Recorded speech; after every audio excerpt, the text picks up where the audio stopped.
هكذا بدت الحركة شبه طبيعية يوم الجمعة على حدود المصنع الدولي بين لبنان وسوريا.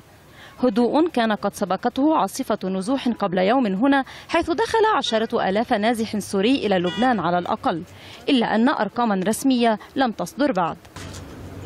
السيارات على المصنع بمعظمها أتت من دمشق بعد المعارك الأخيرة التي شهدتها العاصمة السورية. معظم السوريين رفضوا الحديث أمام الكاميرا، ومن وافق حدثنا عن الهدوء الذي تشهده دمشق.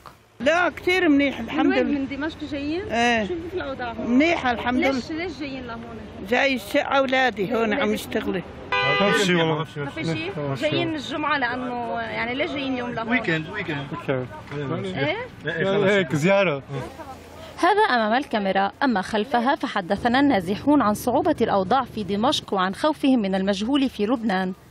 وبخلاف نازحي وادي خالد والشمال، يعتبر نازحو دمشق من الطبقة المتوسطة والعليا، إلا أن هذا لا يخفف الضغط عن لبنان الذي يعاني من أزمات اقتصادية واجتماعية وأمنية وسياسية. هناك استعداد كبير لدى عدد كبير من الدول والجهات الدولية والمنظمات الدولية لدعم الدولة اللبنانية. بالأمس دولة الرئيس كان لديه لقاء مع سفراء دول أوروبية الذين أبدوا استعدادهم لدعم الدولة اللبنانية في هذا الأمر.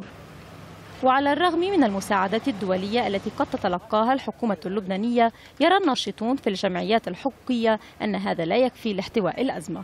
قدمنا مقترح بإنشاء ممرين إنسانيين، الأول في منطقة مشاريع القاع زون A، والثاني في منطقة تل الأكروم في شمال لبنان زون B، وبالتالي إنشاء مخيم يتبع الزون A يحوي مساكن جاهزة لاستيعاب اللاجئين السوريين، مشفى ميداني. ويتوقع البعض أن يستقبل لبنان عشرات آلاف النازحين السوريين في الأيام القادمة، فيما يتحدث آخرون عن أن العد العكسي قد بدأ لعودتهم. أزمة النزوح جديدة قد لا يتمكن لبنان من احتوائها بدون دعم اقتصادي واجتماعي وصحي، خاصة إذا طالت مدتها.